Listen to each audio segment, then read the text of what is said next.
Before we talk about the Odyssey, we first need to talk a little about the stories that come before it, because in this case, it's actually a continuation, right? And more specifically, it's the Trojan War, which is actually a small story spread out across other stories, right? Part of it is even in the Iliad. Well, but to sum it up, what happened was that there was a quarrel on Olympus between Hera, Athena, and Aphrodite, all because of the goddess Eris, who hadn't been invited to the wedding. So she showed up, threw an apple in the middle of the table, and said it was for the most beautiful goddess. Then these goddesses I mentioned started fighting among themselves.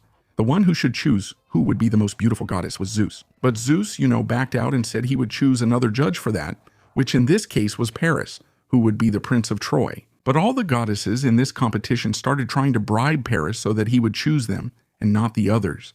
But Aphrodite, who was the smartest, promised Paris the most beautiful woman in the world. At that moment, that would be Helen of Troy. And Paris accepted. But there was a problem. Helen was already married to none other than Menelaus, who was the king of Sparta. Then, according to the sources, either Paris kidnapped Helen or Aphrodite helped him by making her fall in love with him. But either way, she went with Paris to Troy. And that's how the famous war began. And in the middle of this war, many heroes and gods got involved, like Achilles, Diomedes, and Odysseus. But actually, Odysseus didn't want to go to this war. And when people were recruiting the army, Odysseus started pretending to be crazy. He started plowing a field there. He tied an ox to the front of the plow, got on top, and started tending to the soil. Then one of the recruiters, thinking that Odysseus was messing around, took Telemachus, who would be his son, and put him crying right in front of the plow. Then Odysseus swerved, and they realized he wasn't crazy at all. Good thing for the Greeks, right? Because it was Odysseus who came up with the idea of the Trojan horse, the famous Trojan horse, the wooden horse. Odysseus told everyone there to build a big wooden horse, to pretend it was an offering to the gods, and also to give the Trojans the idea that they had left the place. But this horse would be hollow, and the entire Greek army, including Odysseus, would be inside it. But everyone knows what happened, right? The Trojans believed this story, took the horse, brought it inside the city, started celebrating and everything. And in the middle of the night, the Greeks came out of the horse and massacred the entire city. But this action by the Greeks of destroying the whole city and committing all kinds of crimes there did not please the gods at all. In fact, among these crimes, a priestess of Athena ended up being attacked by a man named Ajax inside Athena's own temple. This did not please the goddess at all. She turned her back on the men there, and Poseidon was put in charge of making the Greek soldiers return home a living hell. And we have some characters to talk about here as well who later even show up, like Agamemnon, for example, who ended up being killed by his wife and her lover. Menelaus, who managed to return home together with Helen. Achilles, who also appeared later in the form of a ghost, who died by his own choice, becoming the eternal hero. And of course, Odysseus as well, whose return home was a real epic, or rather, an Odyssey, right? Huh? Well, let's go. Just reminding you that you can become a member here on the channel.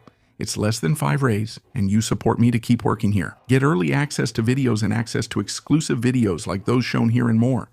Just as Achilles was immortalized, you can be too. Here in this video, with your name that will show up here on the screen, just like those. You can also buy the products that are showing up here. For example, there will be the Odyssey, which I'll leave here for you in case you want to read it, Prestige 1.5, and much more. And also, check out the pinned comment, okay?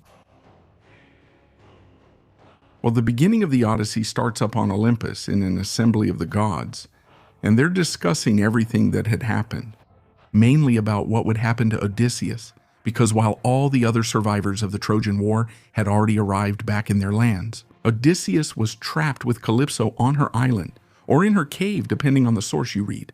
In fact, Calypso was keeping him there because she wanted, to marry him. She wasn't the only one who wanted that during Odysseus's journey, right? He must have been impressive. In this case, the gods' discussion was because they had given Odysseus a deadline of 2 years to return to Ithaca, which would be his kingdom. But Poseidon wasn't really willing to help, You know why? Odysseus had blinded Poseidon's son, the Cyclops Polyphemus. So the gods took advantage of the fact that Poseidon had gone to Ethiopia to feast with the Ethiopians, and they gathered without him. Then, in the middle of this meeting, Zeus starts talking to the gods there. Why do mortals end up blaming the gods for mistakes they themselves made? And he even gives an example of this, right? Which would be Aegisthus, because you remember that I told you Agamemnon had been betrayed by his wife, along with her lover, right? In this case, the lover would be Aegisthus. But Aegisthus ended up facing consequences for what he did, because Agamemnon had a son who was Orestes. Orestes avenged his father by killing Aegisthus, who then blamed the gods, even though he caused it all himself. That doesn't really make sense, does it? Well, then Athena ends up appearing at this assembly too, and she tells Zeus that it wasn't fair for Odysseus to keep suffering more than he deserved, right? Then Zeus said it wasn't what he wanted, but because Poseidon wasn't willing to cooperate. And Athena, at that moment, says that Poseidon's will shouldn't prevail over all of Olympus. Zeus agrees with that. So Athena gives Zeus an idea that he should send Hermes to Calypso's island and tell her to set Odysseus free. Meanwhile, Athena herself would go down to Ithaca to talk to Odysseus's son, who was Telemachus. He was going through a really hard time, because there in the palace of Ithaca, there were several men trying to marry Odysseus's wife, who was Penelope, because, Odysseus was taking too long to come back. Everyone thought he had died, and they wanted to inherit Odysseus's things. Well, Athena then comes down from Olympus and takes the form of Mentes, who was known to Odysseus's family, including Telemachus, as an old family friend. And when Athena arrives in the kingdom, she sees a lot going on. There were lots of parties, banquets. The suitors were doing whatever they wanted there, practically ruining Odysseus's kingdom. Well, Telemachus then sees that Mentes, right, had shown up there, and he goes to welcome him with a lot of hospitality. And Telemachus starts venting to Athena in disguise there, right, saying that he couldn't take it anymore, that the guests were finishing off the food in his kingdom, and he also starts to mourn the death of Odysseus. But then Athena tells him not to be sad, because Odysseus wasn't dead. And then Athena gives Telemachus a task, that he should gather all the Achaean warriors, in this case Achaeans, which was a way Homer referred to the Greeks, and also all the suitors, and put an end to all of that. They should disperse, leave that place, and also talk to his mother, that she should go back to Odysseus's room in case she intended to marry again. Also, that he should prepare a boat and a crew, so that he could go to Pylos and Sparta to get news about Odysseus. After saying this, Athena transforms into a bird and leaves. And at that moment, Telemachus is like, woo, did it not work? Really? Either way, he will do what Athena asked. He tells his mother to stay in her room and that he'll handle it. He gathers the suitors, but they ignore him. When night comes, Telemachus goes to his room with Euryclea, who would be his sister, while Penelope is put to sleep with Athena's help. And the next morning, Telemachus wakes up. Or actually, he just gets up because he didn't even sleep during the night. He kept thinking about everything that was happening. But he decides to confront the suitors again in an assembly in the city's agora, which would be a square for Greek debates. He gathers everyone, the elders, warriors, and the suitors. He even has Athena's help, who gives him an aura of respect, a kind of divine aura. But then the first to speak is an old Egyptian elder, who actually likes what's happening in the assembly, right? Because according to him, they had never held an assembly since Odysseus disappeared many years ago. So Telemachus steps forward and starts talking about everything that was happening, that the suitors had come to his castle, his palace, and started spending everything, throwing banquets, drinking a lot of wine, that they wanted his mother's hand in marriage without even knowing if Odysseus was alive or not. He gets so angry that he even starts to cry at that moment. But then, among the suitors, Antinous speaks up and says that the real blame was actually Penelope's, Telemachus's mother, who had made a promise to the suitors, saying that she would start weaving a shroud there for Odysseus's father, and when she finished weaving, she would choose a new husband. But every night, she would end up undoing everything she had done and start weaving again, until she was discovered and they told the suitors. But then Telemachus says that if the suitors didn't stop what they were doing, Zeus would punish them. And at that moment, from the sky, 2 eagles appear. And they tear each other apart. And a man who was there at the meeting says that this would be a sign from Zeus himself. But then one of the suitors starts mocking, saying that there were lots of birds during the day that ended up tearing each other apart. And then Mentor appears, who was an old friend of Odysseus and had been left there to take care of his house. And he starts listing all the crimes that the suitors were committing there in the kingdom of Ithaca. But then he is rebutted. Still, nothing gets resolved and Telemachus dismisses the assembly. But he asks for one thing. He wanted a boat and a crew to go to Pylos. So then Telemachus starts walking along the beach thinking about everything that was happening. And again, Athena appears to him, but this time in the form and voice of Mentor. She tells him to go back to the palace and talk to Euryclea so that he could get provisions for a journey. Meanwhile, she herself, she would get a ship and a crew for him. So Telemachus heads to the palace and talks to Euryclea, asking her to prepare some things for a journey he was going to take. He asks her not to tell anyone, especially his mother, because he didn't want Penelope to think he would disappear too, just like his father. Meanwhile, Athena, in the form of Telemachus, gathers several strong young men for the journey and also manages to get a ship, a type of vessel. And as Telemachus arrives, he sets out on the journey, with Athena asking Zephyrus to send winds over the ship and help it sail. So the third canto begins with Telemachus' ship stopping near the city of Pylos, where King Nestor was making a sacrifice of oxen to the god Poseidon. The first to welcome Telemachus and the others is Nestor's son, named Pisistratus. He offers everyone a drink and asks them to join in the sacrifice to Poseidon. He even asks Mentor, who is actually Athena, to say a prayer to Poseidon. Athena, pleased with the hospitality, and Pisistratus then asks Poseidon to take care of the city of Pylos and also of King Nestor's reign. After that, he gives the floor to Telemachus. Telemachus makes the same prayer. After that, with Athena's help, Telemachus finds the courage to speak with King Nestor and ask about his father, Odysseus. At that moment, Nestor feels a certain nostalgia for the times he spent alongside Odysseus during the siege of Troy. He remembers that he and Odysseus shared the same thoughts during the war councils. But then he tells Telemachus that he doesn't know exactly what happened to Odysseus, because when the war ended, the groups ended up separating. Some went with Menelaus, others with Agamemnon, and the whole conversation goes on from there. The conversation continues while Nestor is hosting a banquet for everyone. But then night falls, and Telemachus and Athena decide to return to the ship to look after their crew. However, Nestor says that the son of his friend Odysseus would never sleep on a ship while he was present, and invites him to sleep at the palace along with Athena. But then the goddess of wisdom says she cannot stay because she really needs to take care of the crew.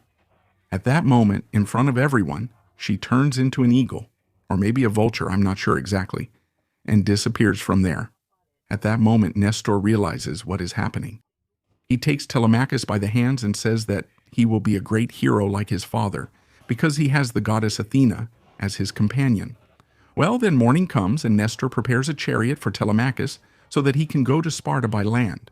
Along with him, he will have Pisistratus as his companion. Together they set off from there. Well then, the two of them end up arriving in Sparta, where Menelaus is. He welcomes them. At that moment, Telemachus sees that the palace is extremely luxurious, and he is amazed. Comparing Menelaus's palace to the palace of the gods, Menelaus hears this and says that nothing compares to what belongs to the gods. At that moment, Menelaus says he would trade all his wealth for the lives of his companions who were lost in the war, mentioning Achilles and even Odysseus. Telemachus starts to cry and wipes his tears with his cloak. Then someone else appears, noticing everything that is happening. Helen. She immediately recognizes Telemachus because he looks so much like Odysseus. At that moment, he remembers everything Odysseus did during the war, how he was a great leader and so on. Well, the next morning, Telemachus ends up asking Menelaus directly if he knew anything about what happened to his father. Then Menelaus talks about the time he was trapped in Egypt because there was no wind. He and his team managed to capture Proteus, the old man of the sea. Even though Proteus tried to transform into all kinds of things, he was restrained. Proteus then revealed the fate of some of the leaders there, like Ajax, who drowned at sea for challenging Poseidon, Agamemnon, who was killed by his wife and her lover, and also Odysseus, who was trapped on Calypso's island, crying from homesickness. After that, Menelaus offered some gifts to Telemachus. First, he offered some horses, but Telemachus said that since the island of Ithaca was all rocky, it wouldn't be worth it. Instead, he accepted a golden cup made by Hephaestus himself. Meanwhile, back in Ithaca, the suitors found out that Telemachus had left to look for his father. They didn't like that at all and decided to set up an ambush for him. But one of the servants ended up coming and told Penelope, who became extremely desperate, thinking she would lose not only her husband, but also her own son. However, Euryclea appeared and managed to calm her down, saying that Telemachus was being protected by the goddess Athena, who had sent a spirit to accompany Telemachus and protect him throughout his journey back home. And after that, we go back to Mount Olympus, where the gods gather once again. Athena keeps telling the gods that it's unfair for Odysseus to be spending so much time with Calypso, and that his son is even being threatened by the other suitors. But the gods tell Athena to calm down, that she was already taking care of it, and that Zeus was handling the situation. That the suitors would be handled and Odysseus freed from Calypso, especially since the suitors threatened his son. But Zeus tells Athena to calm down, that she was already handling the problem with the suitors, and that Odysseus would be freed from Calypso. He would be sending Hermes there. When Hermes arrives, he talks to Calypso and tells her that the gods have decided she must let Odysseus go, and there was nothing she could do about it. At that moment, Calypso starts making a scene, saying it was unfair, that the gods were jealous when nymphs fell in love with mortals, and so on. But she ends up accepting it and goes to see Odysseus, who was sitting on the beach crying and missing home. Odysseus thinks it's a trick from Calypso, but she promises it's not, and tells him to sleep because in the morning she herself would set him free. And that's what he does. The next morning she gives him a hoe and an axe and tells Odysseus he should build a raft to leave. Odysseus builds the raft. Calypso gives him some clothes and gifts, and he sets off for home. But actually the gods were planning for him to stop first at the island of the Phaeacians, who were distant relatives of Poseidon himself. Well, but in the middle of this journey when Odysseus spotted the island of the Phaeacians, Poseidon, who was traveling, ended up seeing him as well. At that moment, he became extremely angry because he realized that the gods had gathered without him. At that exact moment, he did something incredible. Well, but in the middle of this journey that hit there, the little boat of Odysseus, that was shattered. Well, he managed to hold on to a piece of wood and another goddess, a minor sea goddess named Leucothea, and she ended up noticing this and felt sorry for him and transformed herself into a dove. As a little bird, she landed right there on the piece of wood where Odysseus was holding on and gave him a veil, a magic scarf, and said that he should let go of that wood, let go of the clothes from Calypso, throw away Calypso's, throw that scarf into the waters, and when he reached land, he should throw that scarf back into the waters without looking back. But Odysseus was already kind of suspecting the gods, right? He thought it might be a trick and decided to stay on the wood anyway. But then another huge wave hit him, broke the piece of wood, and threw him against a wall of sharp rocks. There he managed to hold on with his hand back into the waters. So he ended up making a prayer to a lesser river god to calm the waters so he could reach the beach that was already close by. So the god ended up hearing him and did that for him. But when he got to the beach, he was so tired, so swollen because of the salt from the waters, that he ended up falling to the ground. And only after he managed to recover did he do what he had promised to the goddess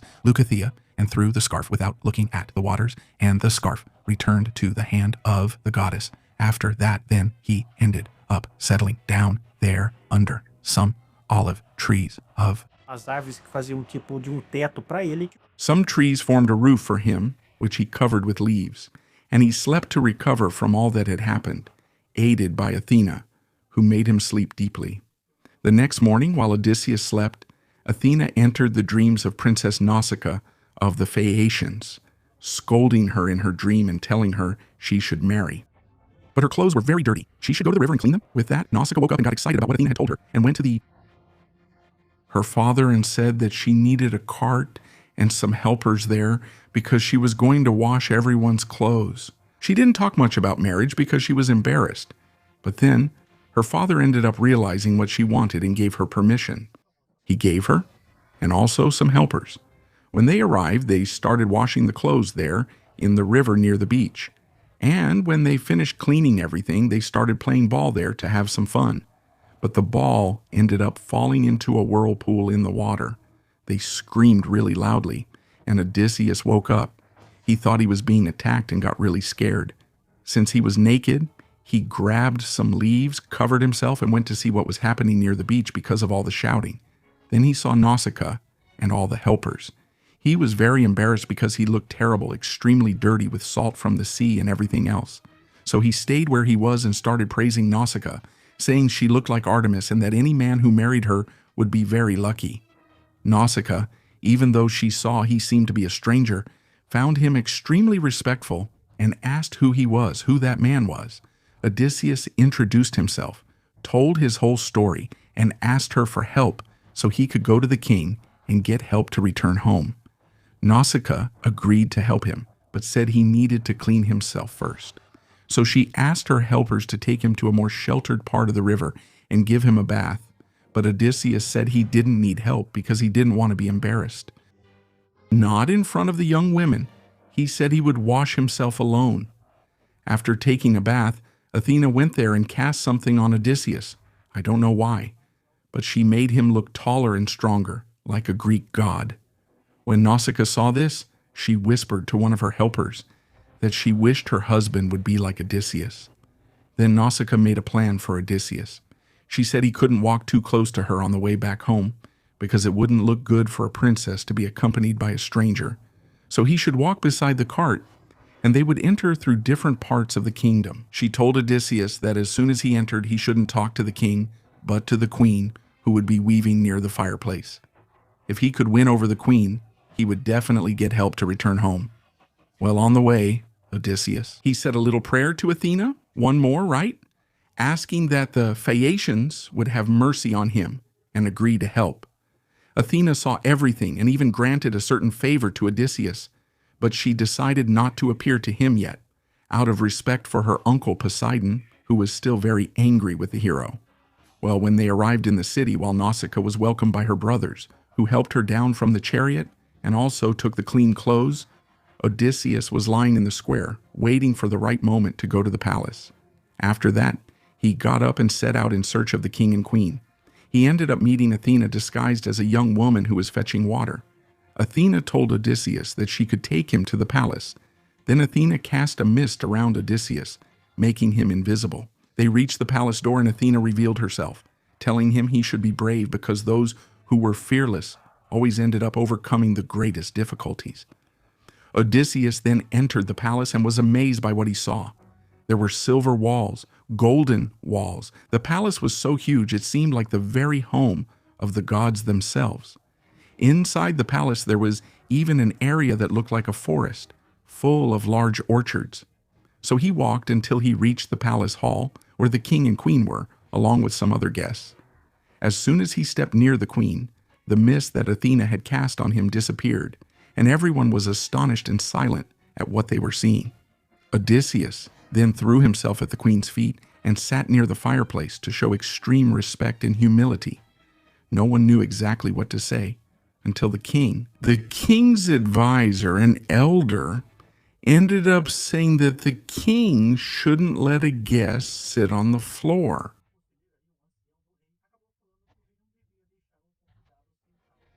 The king, realizing that the man he was seeing was very respectful, invited him to sit with them and join in a banquet. During this banquet, Queen Arete noticed that the clothes Odysseus was wearing looked very much like the ones she had given her daughter to wash in the nearby river. She asked where he had gotten those clothes. Odysseus, being clever, didn't reveal his name but told her his whole story, that he had been trapped on Calypso's island, that he had made a journey where he was caught in Poseidon's storms, and that he ended up without clothes or anything, having to swim to the shore of the Phaeacians. He was completely dirty until he met Nausicaa, who luckily helped him. At that moment, the king gave a kind of indirect scolding to his daughter, saying she should have brought him with her to the palace. But Odysseus said it wasn't necessary, that he himself wanted to walk without the carriage. But in truth, he was lying. Or for the princess, right? Afterward, only Odysseus, the queen, and the king remained.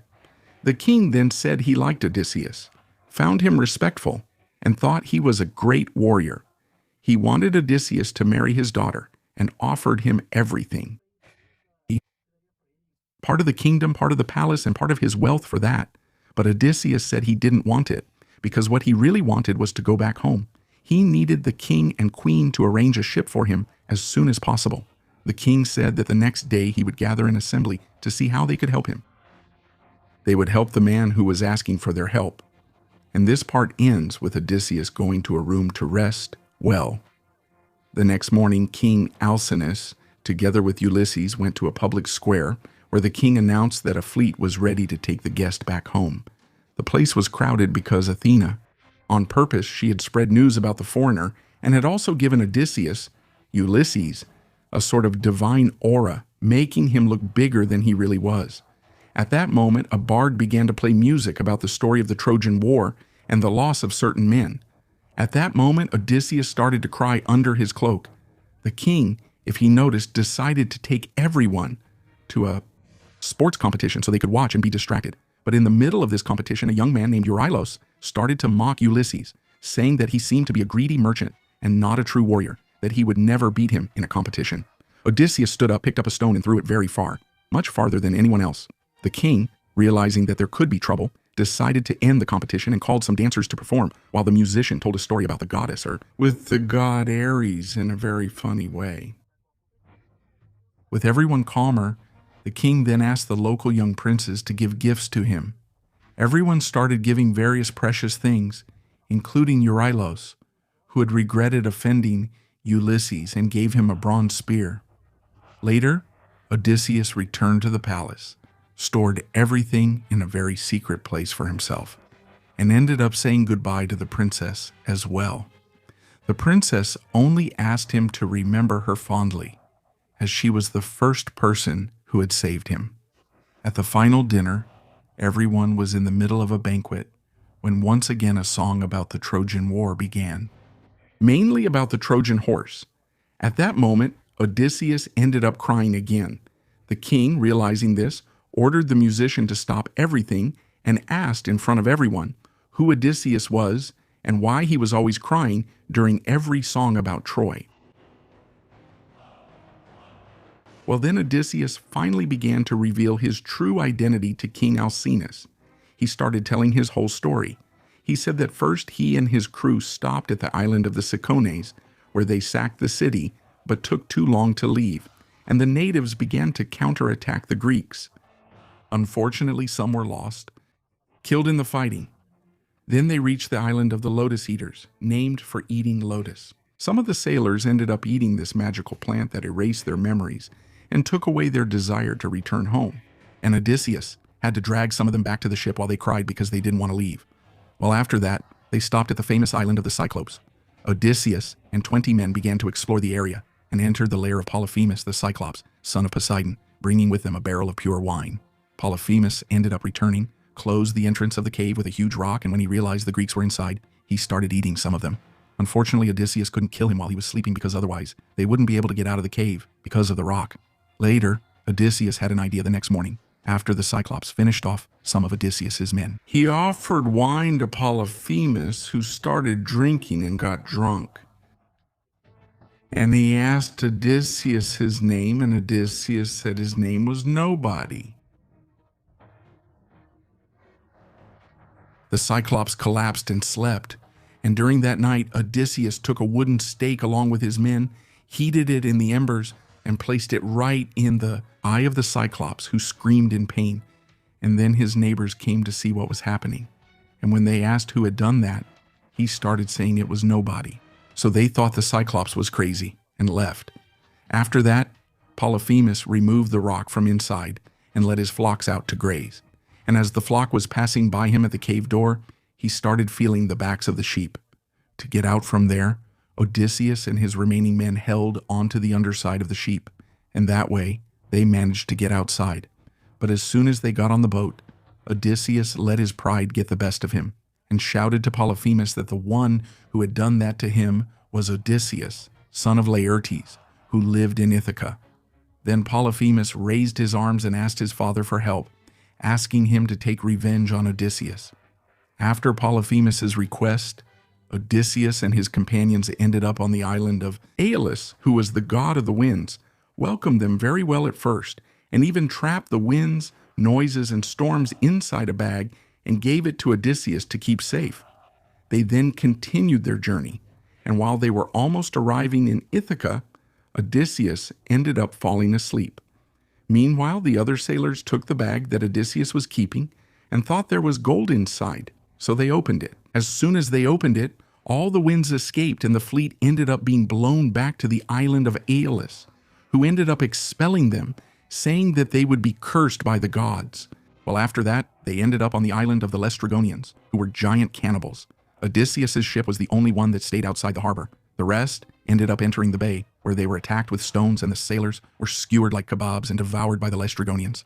Odysseus, along with some men, managed to reach his ship and escape from there, and they ended up on the island of Circe, the sorceress goddess. Odysseus, along with some men, managed to reach his ship and escape from there, and they ended up on the island of Circe, the sorceress goddess. A group was sent by Odysseus to explore the region, sendo encontrado pela Circe, que ofereceu para ele with food, honey, cheese, those kinds of things. But actually, they ended up being bewitched and turned into animals. Even though their human minds were intact, the only one who managed to escape went back to Odysseus and told him what had happened. Odysseus then set out to rescue them. But luckily, he was visited by Hermes, who gave him a plant that would prevent him from being turned into an animal by Circe. And when he got inside, he ate the cheeses and the things that Circe offered. But when she pointed her wand at him to turn him into an animal, he didn't transform. He threatened Circe with a sword, demanded that she return his crew to their normal form, and so it was done. He and his men spent an entire year there with Circe, recovering with lavish banquets. And when they left, Circe warned them that they would need to go on a journey to the world of the dead, that is, Hades. They would have to find the prophet named Tiresias, who would tell them how to return home and also about the dangers they would face. Well, and before leaving there, one man from the entire crew, a young man named Elpenor, ended up falling drunk from Circe's palace and died. Well then, the ones who remained went to the land of the Cimmerians, which was a land covered by a thick mist where the sun never shone. They anchored the ship there, just as Circe had told them, and began to dig the ground and place some things inside. They also made some sacrifices with blood so that the souls of the underworld would appear. And several souls appeared. The first of them was the young man who had just died at Circe's palace, asking Odysseus to burn his body and bury it properly, because otherwise he would be trapped at the gate of the underworld, unable to do anything. After that, Odysseus' mother also appeared, and he didn't know that she had died while he was away at the Trojan War, even though she tried. While he was at the Trojan War, even as she tried to drink the blood so she could speak with her son, Odysseus, he had, though saddened, to push her away so that Tiresias could speak.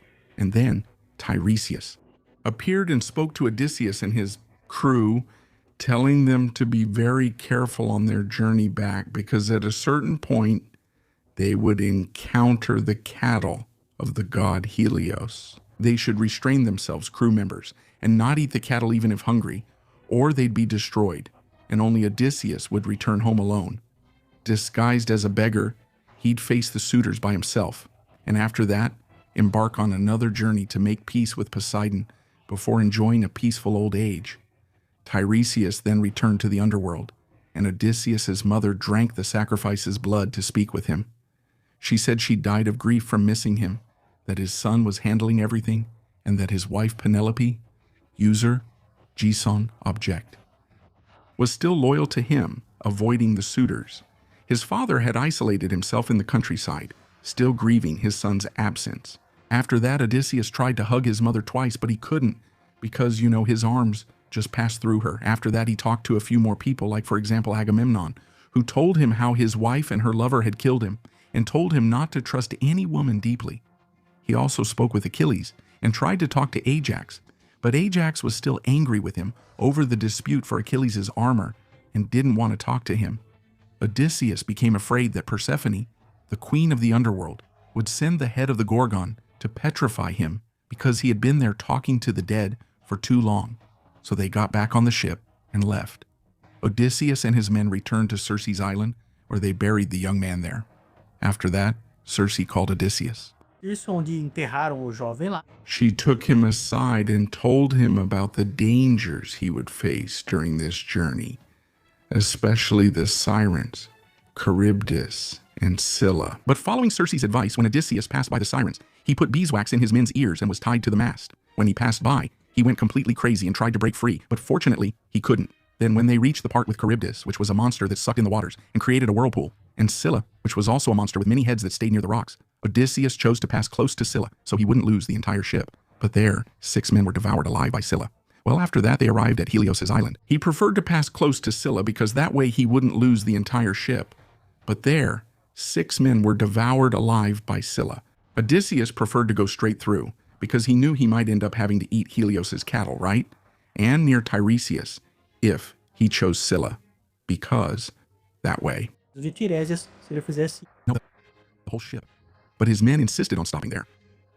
Devoured, tired, and they swore they wouldn't eat any of the sacred cows. But a storm happened, and they got stuck there for a week, and the food ran out, and while Odysseus was sleeping, the men went there, roasted the cows. And then the sun god Helios demanded revenge against Odysseus's men. And when they returned to the ship, Zeus caused a storm that destroyed Odysseus's ship, killing everyone except Odysseus himself. And when they returned to the ship, Zeus caused a storm that destroyed Odysseus's ship, killing everyone except Odysseus himself. He ended up being thrown back to Charybdis, but he managed to jump out of the waters. I don't know exactly how, but he held on to a piece of wood until Charybdis spit out a part of the ship, and he kept floating until he reached Calypso's island.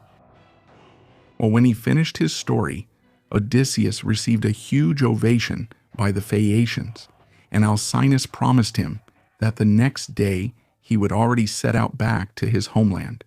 He ordered everyone to fill the ship with precious gifts for Odysseus. As soon as he got on the ship, he started to sleep to forget everything that had happened to him. But in the middle of the journey, Poseidon realized that the ship was full of gifts, and that Odysseus had not only survived, but had returned rich to Ithaca.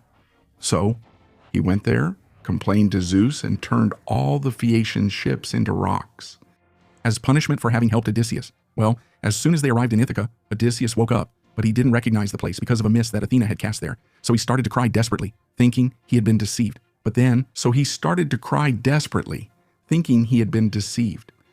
Athena appeared to him in the form of a shepherd, revealing that it was actually Ithaca.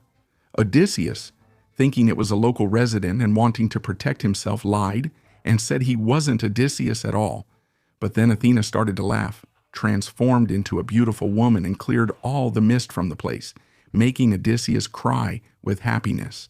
The two immediately began to plan how they would get rid of the suitors who had been there for 3 years trying to steal Penelope from Odysseus.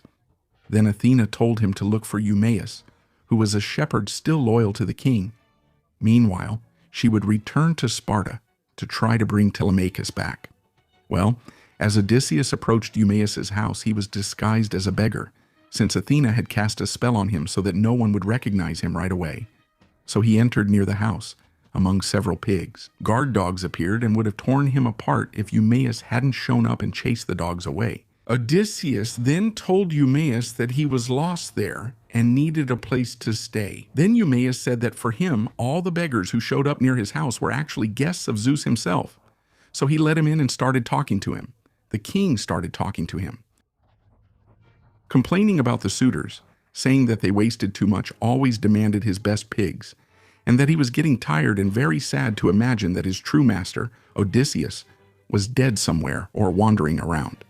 E os dois ficaram ali conversando por. Hungry, and the two of them stayed there talking for a long time, and Odysseus kept testing Eumaeus, making up stories, saying that he was actually a great warrior from Troy, that he had fought alongside the great Ulysses, Odysseus, and also Menelaus, all kinds of things, and also saying that he was the son of a rich king from Crete, that he had lost everything because they stayed there, that he was the son of a rich king from Crete.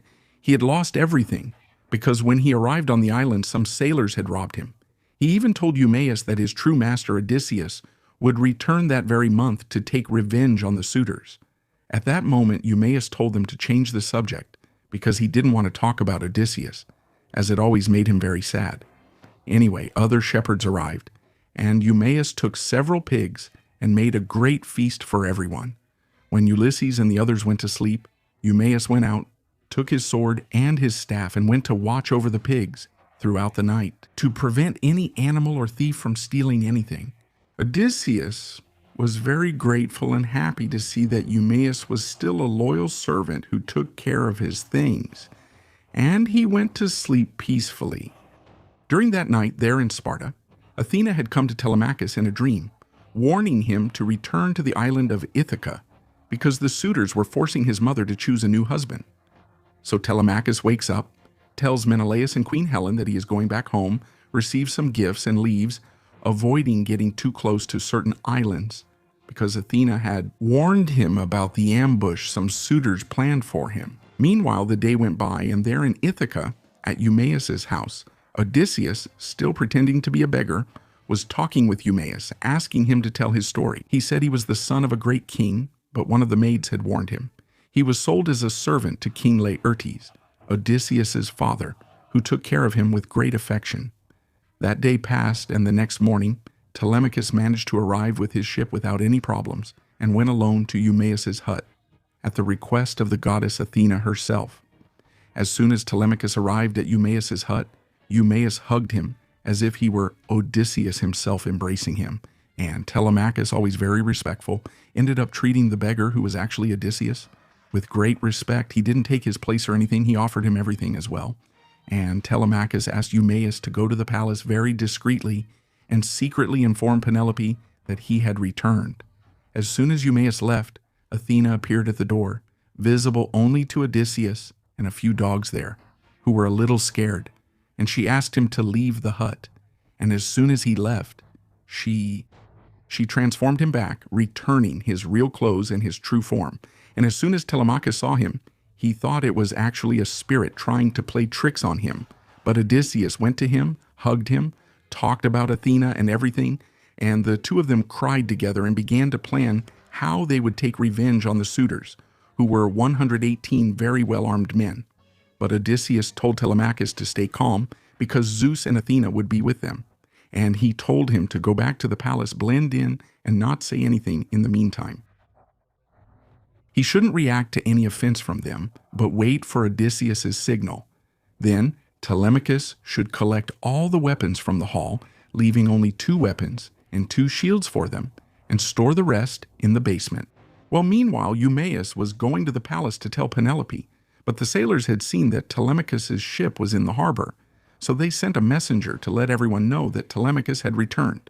And as soon as Eumaeus got there, this messenger arrived at the same time and shouted to everyone that Telemachus had come back. Then his suitors became furious and started planning Telemachus' death, until Penelope came down and told everyone to calm down and promise that they wouldn't do anything against Telemachus. But they promised, although they were secretly planning Telemachus' death.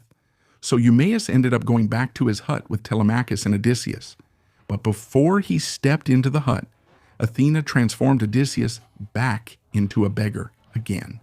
During the morning, Telemachus returned to the palace, meeting his mother Penelope and Euryclea.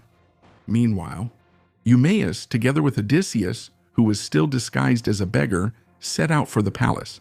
Along the way, a strange man ended up insulting and kicking Odysseus in the ribs, but Odysseus did nothing and just kept walking. Once there, he started going from table to table, asking the guests for coins to test them and see how they would react. All of them gave Odysseus a piece of food, except for one, Antinous, who insulted him and broke a chair right on Odysseus' shoulder. Odysseus did nothing, just endured it, but ended up prophesying that he would kill Antinous at some point. Penelope, seeing this, scolded Antinous and called Odysseus to talk with her, because she wanted to know if that beggar knew anything about her husband.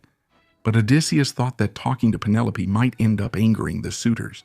He decided to leave that for sunset. This part ends with Eumaeus returning to his house, leaving Telemachus and Odysseus alone there.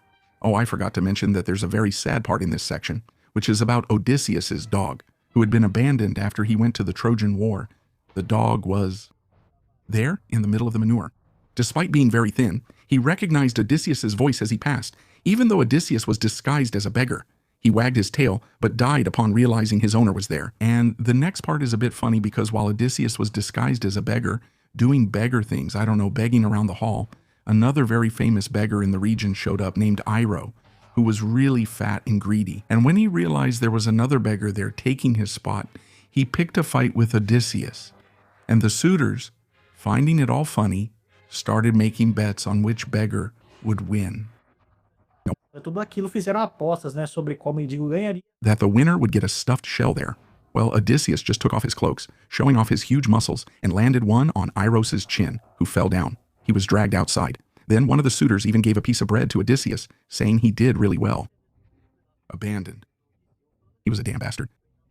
That Penelope looking very beautiful after a night's sleep, and she scolded Telemachus, saying that he shouldn't have let a fight happen in there, saying that instead of threatening the guests, they should give him gifts.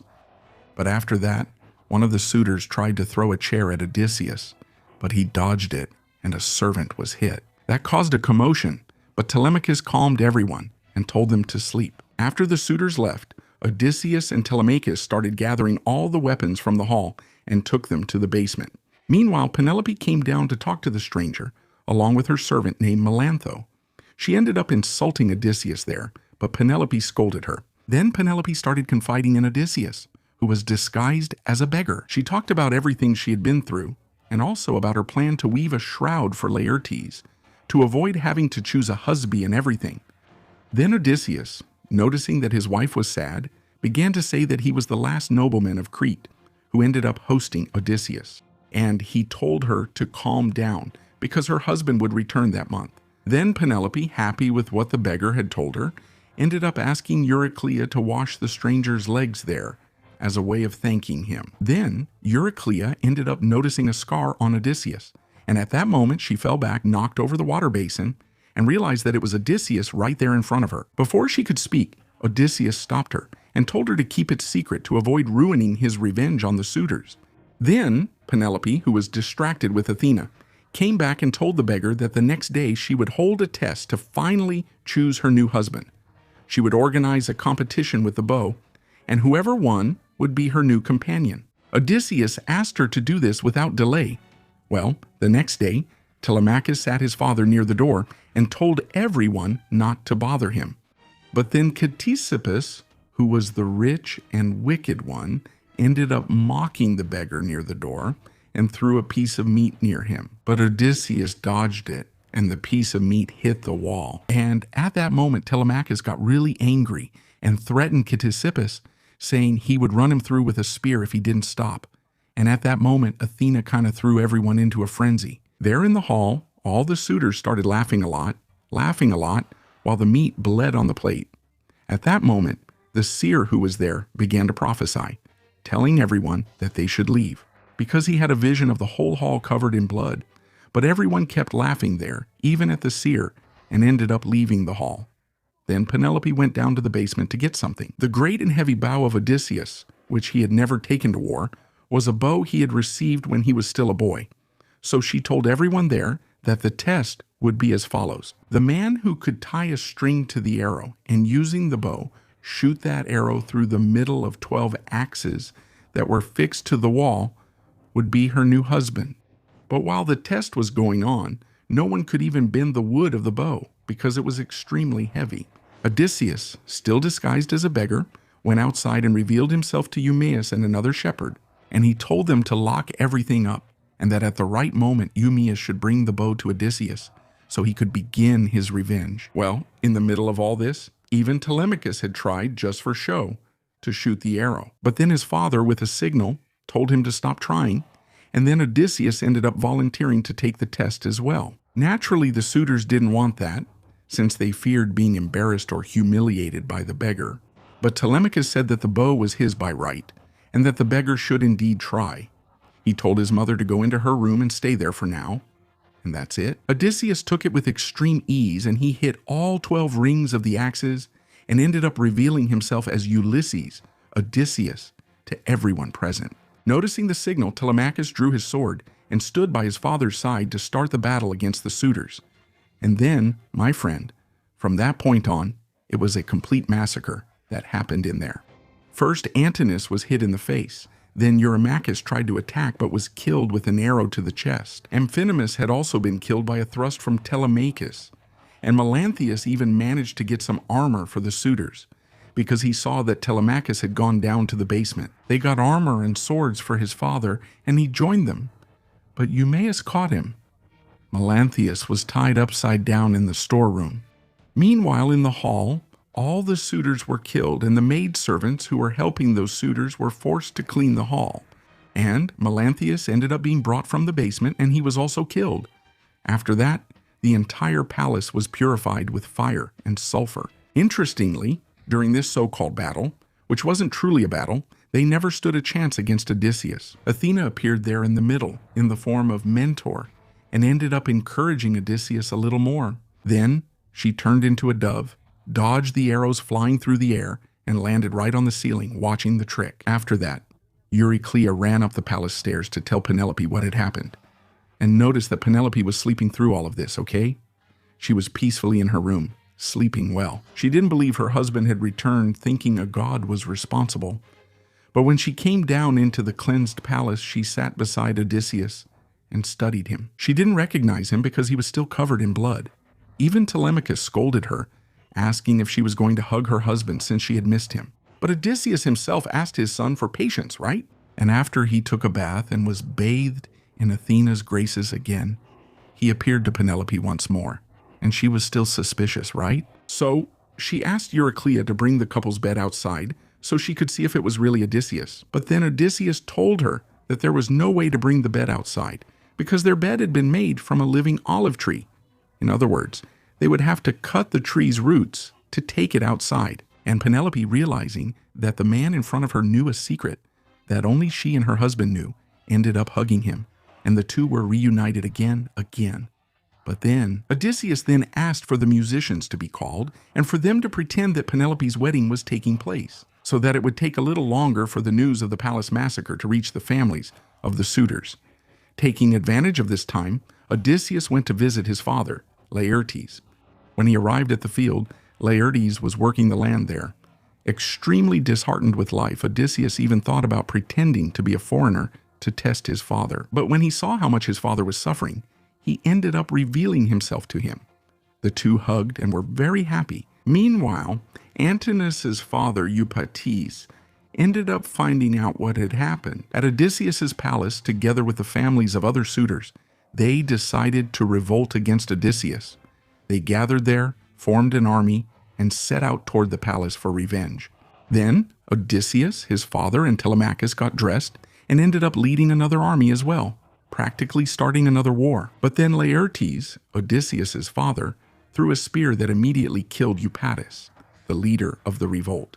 And before another tragedy could happen, Athena appeared and with a thunderous voice told them to stop the war. Then the rebels ran back to the city, and Athena, still in the form of Mentor. That resulted in a peace pact between Odysseus and the people of Ithaca, finally bringing the Odyssey to an end. If you watch the video up to this point, don't forget to leave a like, subscribe to the channel, like and share so more people can see it. And I'll see you next time.